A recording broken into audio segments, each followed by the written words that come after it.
Hi guys, welcome back to the channel. Recently I've been playing a lot of Celeste, an indie platformer game that came out a couple of years ago. As I've played it and become addicted to it, the core of the story, which is one about mental health struggles and overcoming one's personal demons, has made me reflect on the wider gaming community and society as a whole and how we confront these problems. As a result, this game is unique within the community. I want to share with you my thoughts and tell you why you should play it, and why all of us should heed its message. Since its release in 2018, Celeste has established itself as a unique game within the community. It received Game of the Year for Best Indie and multiple other platformer and community awards at the time. It's highly rated, and for great reason, and yet it hasn't received the cult following that it really deserves. Its message is uniquely important to today's culture, especially in the 21st century, where it can be all too easy to think negatively, partake in the toxic parts of social media, and just convince yourself that all the troubles of the world are completely incurable and just fall into a nihilistic nightmare, really. Gamers, as we know, all too often can fall especially foul of mental health problems. This video is about why you should play Celeste, and why you should heed its message. When you start up Celeste, you can be forgiven for thinking that it's a straightforward platformer. The graphics are nostalgically retro and reminiscent of the old school arcade games, a feeling enhanced by the music, which is made up of synths, electronic basses, and masses of reverb, which immediately situate the gamer in a cold, large, deserted space, which is exactly what Celeste Mountain is. The gameplay is smooth and extremely fun. It's simple, but the variety in problem solving and the demands the game puts on you to use its basic controls to overcome the ascending difficulties of each level is just amazing. If we were to focus on just how well the game is executed from a playing standpoint, and it can be really fun and addictive, and just forget about the narrative structure, then it would still make Celeste a standout game in its genre. No, the entire community, just alone for its inventiveness and the genuine care for player experience. Where the beauty of Celeste is found though, is in its story, which revolves around the protagonist Madeline, a young girl who set off to escape momentarily from her old life and climb to the peak of Celeste Mountain to prove a point to herself, that she can do it. What unfolds is a tale of deep emotional significance as Madeline discovers how to cope with her inner demons. Usually games like this, which force the protagonist to confront themselves, focus on healing or self-discovery, which results in a new version of themselves and shedding their old skin. But Celeste is different. By the end of the game, Madeline learns to deal with a part of herself that she doesn't like, a part of her that suppresses her and is the root cause of her lack of self-confidence, which brings out bouts in anxiety and depression. Rather than leave behind her old ways or let that part of her go, Madeline decides to accept who she is and work with herself. She confronts her demons and talks to them rather than fight them. Celeste is a tale that many of us can relate to. Feeling lonely, feeling anxious, feeling depressed, all of these emotions are dealt with in the game. It's an important tale of mental health which stands, unfortunately, as unique amongst the variety of games available to us today. Celeste essentially centres around a portrayal of anxiety, the emotions that come with it, and how one can deal with it. Madeline struggles to recognise her self-worth and finds it difficult to open up to people. Early on in the game, she meets another traveller, Theo, and when she talks to him, it becomes clear that she finds his questions and his open personality uncomfortable. At the end of the first level, she outwardly says, one of many times, that she can't do this. When she awakes in the second level, the depth of Madeline's insecurities and feelings of helplessness to her own emotional instability become clear. In a dream state, she encounters another part of herself. For ease, we'll call her Goth Madeline. Goth Madeline is the embodiment of the part of her that drags her down and punishes Madeline psychologically for not being able to deal with the world. This depiction of the relationship some of us have with the voices in our own heads is painfully accurate, made all the more poignant by the fact that it is common to imagine the negative or quote-unquote not nice part of our personalities as somehow not our true selves.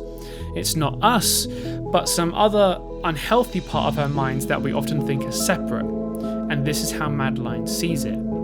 She's repulsed and afraid of Goth Madeline and tries to escape. When this chase ensues, the game does something brilliantly mechanical here. The player is chased by Goth Madeline, who mimics every move you make, and the music becomes really intense, making the technical trickery of the level feel somewhat overbearing. It is designed to make you panic. What is brilliant is that Goth M is mimicking Madeline every step of the way. She isn't ruthlessly chasing you, but bound to follow every movement you make, which means that she can only do what Madeline does and nothing more.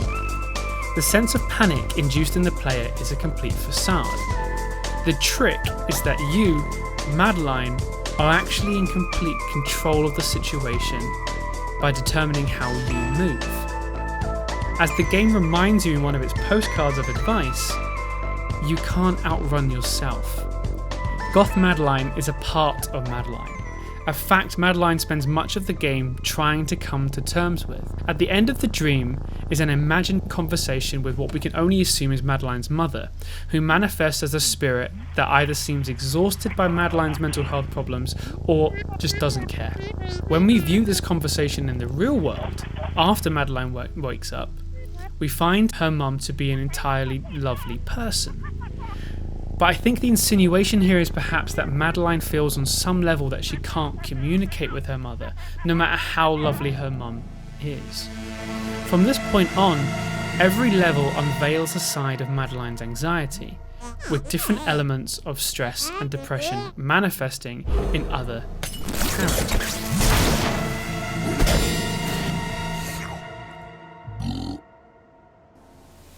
The Oshiro episode is a perfect example of this.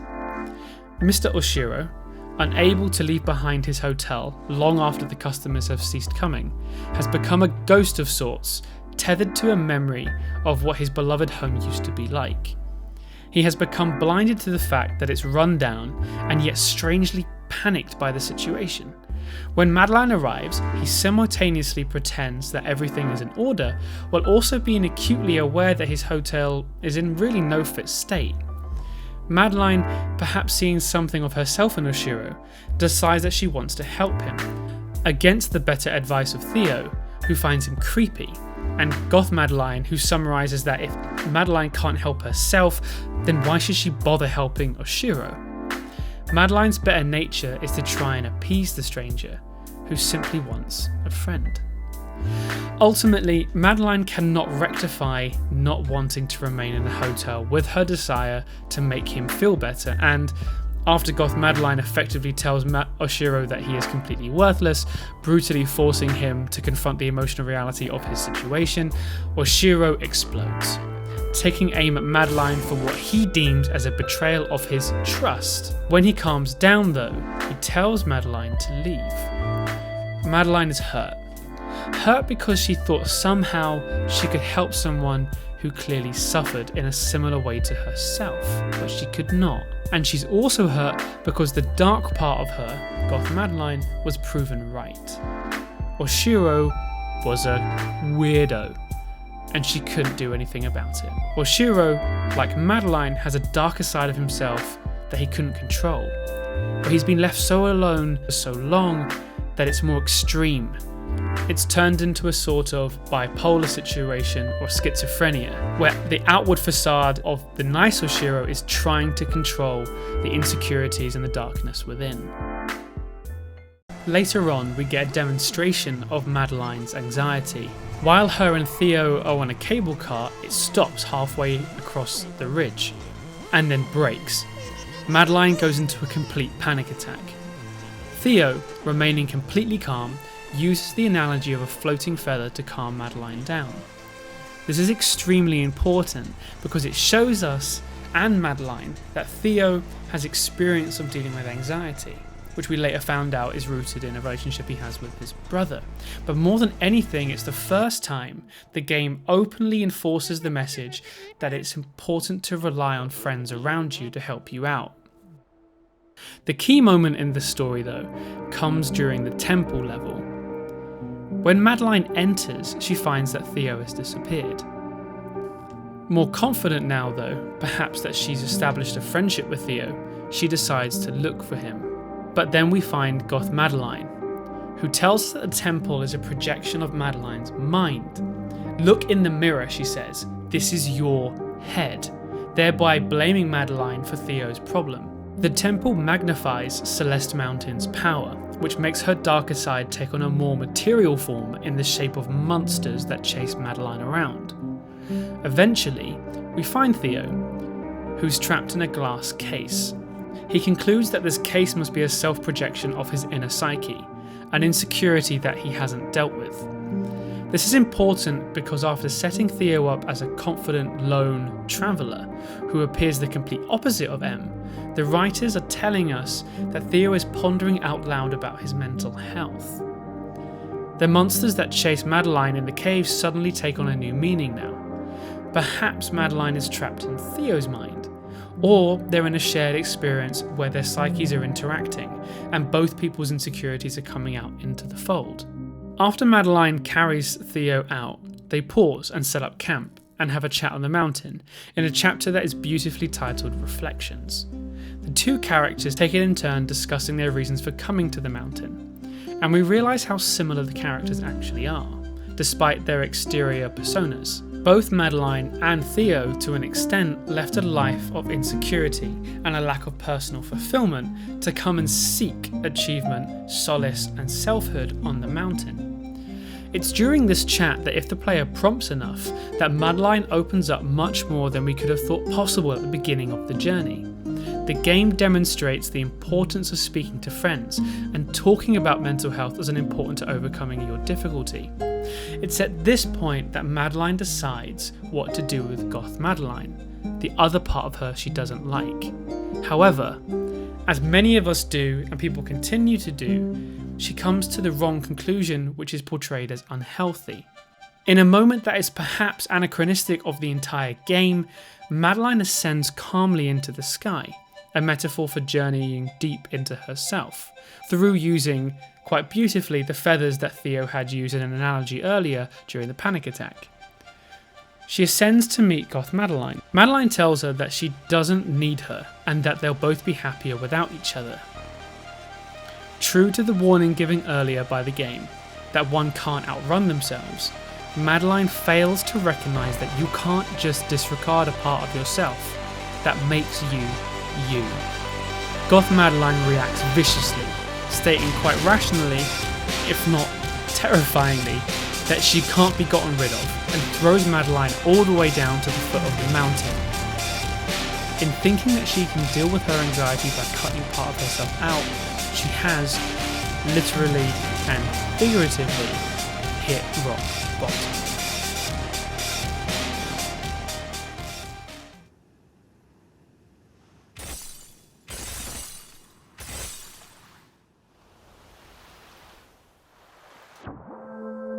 In the pit of the mountain, Madeline reverts to her default state. All is hopeless and she can't climb Celeste Mountain. However, the feeling of the game at this point is completely different, and it's almost one of hope. The scenery is gorgeous, everything is shining, the music is very uplifting, and more than anything, how Madeline is climbing from the pit of the mountain is with the feathers once again, signifying that although outwardly Madeline says that she can't climb the mountain, she's reaching an emotional equilibrium at this point. She's finding peace within herself. The game remains optimistic, even though our protagonist remains very down, which signals some sort of easing within her subconscious. Then, the grumpy old lady appears, and in some twist of reverse psychology, she convinces Madeline, perhaps she just nudges Madeline into realising and saying outwardly that she doesn't need to get rid of Goth Madeline, she needs to talk to her. This sudden change of tack sparks some contentness in Madeline, and she feels energised. The gamer can feel a sense of confidence, and the hope that was in the game just before this, in the environment and the music, really ramps up here. This final confrontation with Goth Madeline plays out in a stunningly poetic manner. The earlier chase by Goth Madeline in Chapter 2 in the dream sequence is completely inverted, as Madeline now chases her. Goth Madeline chased Madeline to convince her to get off the mountain, but now Madeline chases Goth Madeline to convince her to finish the climb. When eventually confronted, after an amazing boss chase, Madeline and Goth Madeline combine, as they should have done all along. They appease their differences, and Goth Madeline is convinced that Madeline herself needs her. She has accepted that the negative, down, angry part of her that she doesn't like is something she can't just get rid of. The emotional closure here is a symbol for coming to terms and the first step to overcoming one's mental health problems. After this whole journey, Madeline has realised that being scared, negative and down are part of her. Goth Madeline too got worse the more she was pushed away, but in confronting and seeking closure, she could start the road to some kind of peace. The final climb plays out as Goth Madeline and Madeline help each other, with each stage bringing them closer together. And also it's like really hard gameplay, so hopefully it brings them together, because I found it really difficult. The new powers of Madeline receives are symbolic of her freeing herself from the chains of anxiety. The lesson of the game is found at this moment. It's one big metaphor for how to deal with depression and anxiety. Friends, talking out loud and realising that the dark parts of your mind are still part of you. Talking about your problems to someone and how you feel about yourself is always a better solution than just bottling it all up. If you're having mental health problems, reach out to people. They will listen.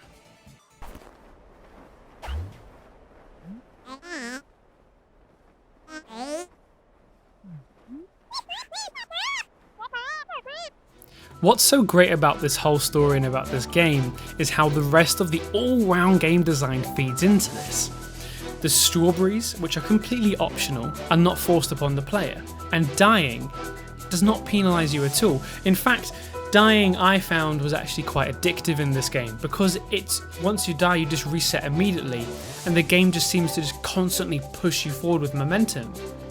It wants you to succeed on your own terms, just like it wants you to deal with your mental health problems on your own terms. It reassures you many times with postcards. If you want to get strawberries, that's up to you. But really it's only you that will care. The music is also wonderful. It creates the atmosphere of each stage of Madeline's journey. It is thoughtful and reflective in the dream sequence. It gets incredibly intense when Madeline experiences one of her panic attacks, like on the cable car. It can be overbearing and suffocating, but at times it can be calm and tranquil and hopeful. The game does a great job of utilising the music as a heartbeat to Celeste. It is intrinsically entailed with the narrative to engross the gamer. When being chased by the goth part of Madeline or Mr. Oshiro, it can trick you into feeling out of control. Usually the music takes a staggered approach. The beginning of each level sets the tone, either reflective, scary, gloomy, etc. But there's always something calm with a hint of unsettling. As Madeline goes through each stage, it will pick up, either through an added drum kit, added harmonies, or a driving rhythm that pushes the music forward. When the climax of each level arrives, it switches violently to being very loud and intense, matching almost how it must feel to be inside Madeline's head. The epitome of this is when Madeline is dragged down the mountain. At one moment, it is calm as you soar through the sky after a chat with Theo. And the next moment, the gamer believes Madeline has overcome her mental health struggles and has found a solution. And Goth Madeline reacts violently to Madeline's suggestion, completely flipping the power dynamic. The music is not just intense, it is violent. Deep, overbearing synths, distorted sounds take over, almost like someone is blaring a heavy metal bass through a really old speaker that just can't handle the frequency. Madeline falls down the mountain, and at the bottom is a beautiful pit. The music relaxes again, mimicking Madeline's apparent belief that the journey is over and there is nothing to hope for anymore. It's amazing how different the game is without music. You really feel so much more in control and less rushed. The music really has a big psychological impact on the player, exactly how the game designers intended it to be. It's very rare that the music of a video game is so carefully planned and dialed into the emotion of the protagonist to make the player feel a personal connection to the protagonist. During the finale, after a game of intense open echoey sounds, it becomes incredibly uplifting as you reach your goal to the top of the mountain. Ultimately, Celeste is a game about facing one's mental health and recognising it for what it is. With the aid of Theo, but especially herself, Madeline is able to accept herself for who she is. It's about anxiety, it's about depression, and it's about self-doubt. It's about that feeling of being trapped in your own head. You want to talk to other people and tell them, but you just can't bring yourself to do it. You can feel tired, be lethargic, and blame yourself for not being productive. At worst, nihilistic and failing to see the point in anything. Throughout her journey though, the player learns a positive message of how to deal with these things. At the end, you feel Madeline's sense of relief. The game does an excellent job of incorporating all of its elements. The music, gameplay, level design, all to combine and focus on its core messages. Everything about this game is working to immerse the player and help, or at least educate them, on the common problems of mental health everyone at some point in their life will feel. This is why Celeste is important, and this is why it is such an important game to the industry. This game is hard, but you can make it. Life is difficult, but you can get through it. If you ever need to talk to someone, just reach out. They want to listen to you.